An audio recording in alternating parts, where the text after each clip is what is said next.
Let's talk, you and I. Let's talk about fear. And while we're at it, let's talk about Stephen King's 1978 classic, Night Shift. It was his first ever collection, and in this video you'll see the points to look for when trying to identify a first US and first UK edition of the book. Okay, so today we're going to be looking at the first US hardcover edition of Night Shift. Here's the book. Always a fight with the glare. This was published by Doubleday in December of 1978, and is Stephen King's first collection of short stories. All of these stories had been previously published, and I believe Mark and I are going to take a look at each story in its first appearance, so stay tuned for that. Anyway, here's the spine of the book and the back cover. Okay, so this, these Doubleday books, from Carrie to The Stand, were all printed on cheap paper, bound inexpensively with cheap dust jackets, so very common to see damage all across. So to find a copy that's really nice is difficult. Anyway, the book was bound in red boards with a quarter cloth binding, black quarter binding of black cloth here. Very nice book. The jacket price is $8.95. That should be present there if you're looking for a first printing. The printing code, like all of Doubleday's, will appear in the gutter of the last page, 336 in this case, and we'll say S52, I believe is the code. If I can get my finger out of the way. S52. S means 1978, and 52 is the 52nd week of 1978. So this book was published right before the new year, 1979. And that is how you figure out if your copy is a first printing. The copyright page, if I can get to it, we'll just say first edition down here with no statement of printing. And that is the American first edition of Night Shift with a lot of glare. And I'm sorry about that. I'm trying to figure out how to make it look good. All right, there you go. Okay, and now we're going to look at the UK first edition of Night Shift. This is the book. Both of these books, by the way, feature pretty horrific jacket artwork. Man, I guess this one's slightly better because it's got color, but boy, look at these things. I would not want to buy this if I saw it in a bookstore. Lazy jacket artwork there. But anyway, this is the British first edition, published by New English Library. The price on the jacket is $4.95 UK. If you can see it, I think there you go. The book was bound in plain black board with gold foil stamping on the spine, which is probably the nicest thing about this book. The copyright page.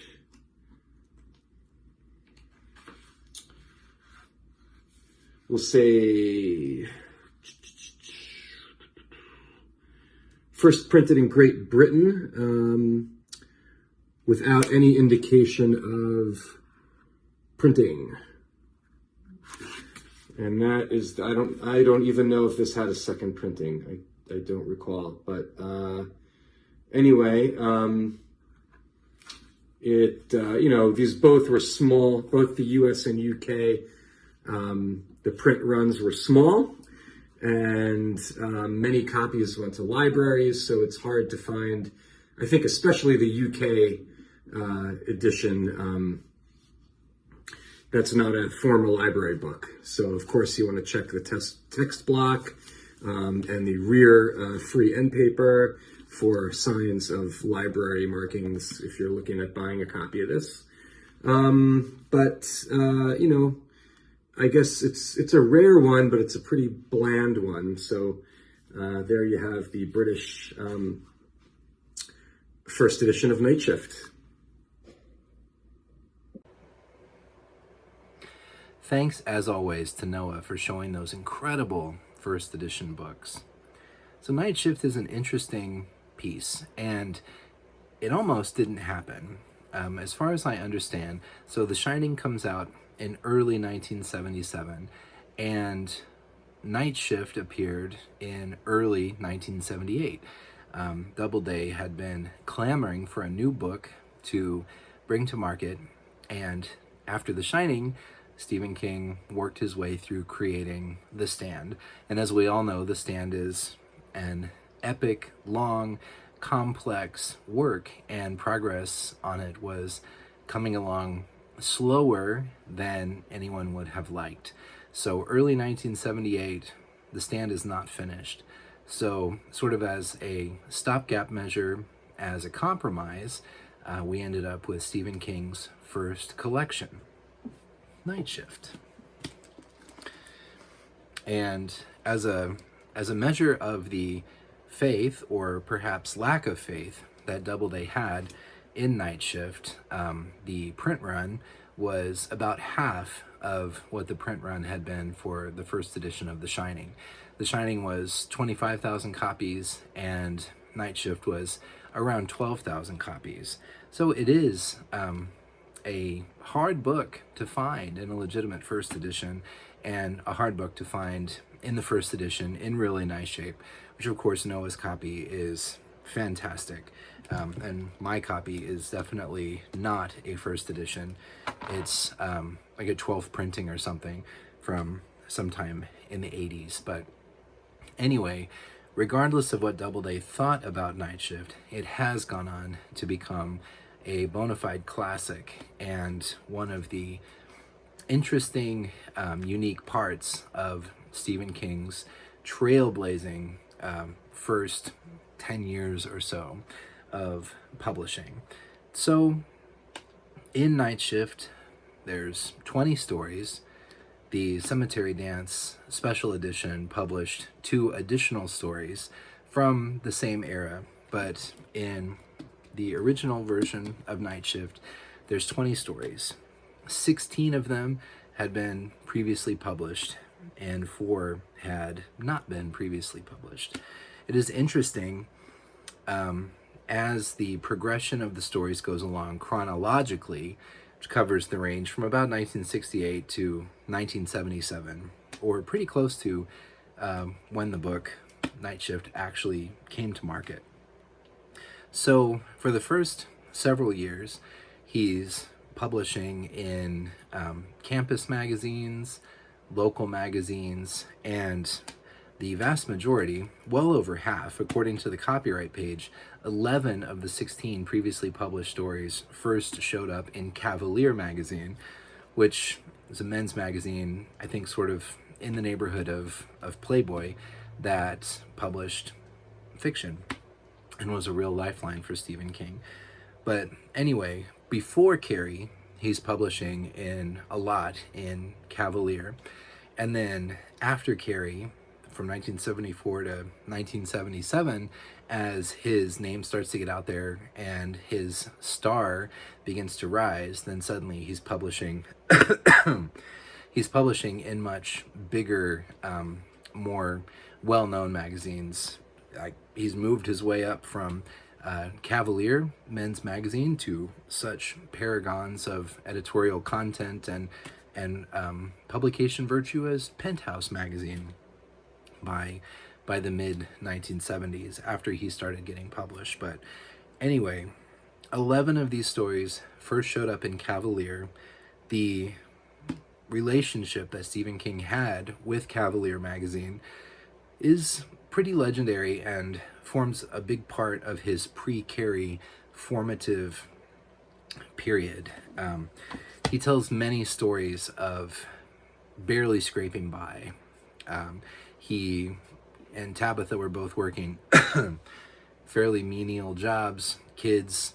There was never enough money to make ends meet. And just when the car would break down, or just when one of the kids would get sick and they would need to pay for a prescription, a check would come from Cavalier Magazine and help keep things afloat.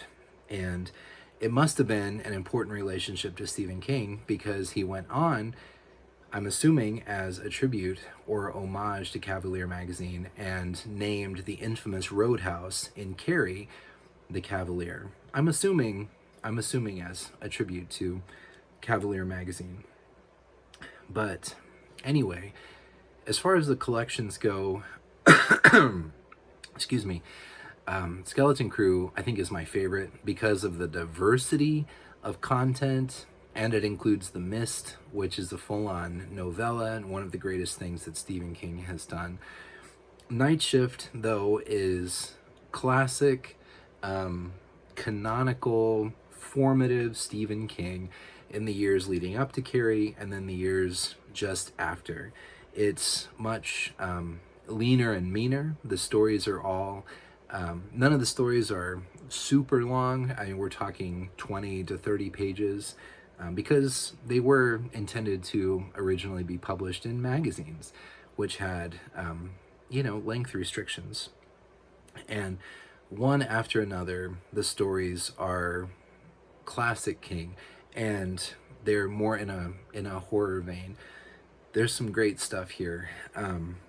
Trucks and Jerusalem's Lot, Graveyard Shift scared the heck out of me when I was a kid.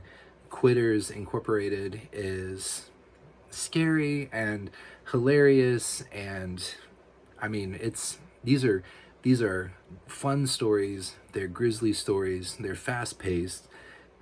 When I was a kid, I was very much attracted to the short story collections because of the length and how daunting I found it to read or to start reading a long novel. But 25, 30 pages in a short story, I got that. So Night Shift was probably one of the first Stephen King books that I ever read cover to cover, and it still holds a warm place in my heart. It's a great place to start if you are curious about Stephen King.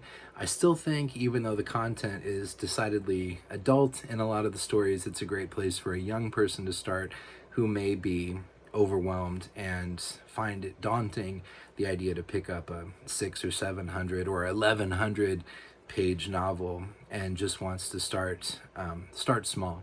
Night Shift is a great place to do that. And he's since gone on to release more collections in his career, and arguably, maybe some of them are better. Skeleton Crew may be better. It's very subjective, but you can't escape the fact that it all started with Night Shift, and as such, it holds an important place in the Stephen King universe and the Stephen King bibliography. Thanks again to Noah for your help making these videos possible, and thanks to all of you for watching and for your continued support. I really, really appreciate it. I hope you have a great rest of your day, and I will talk to you next time. Thanks. Bye.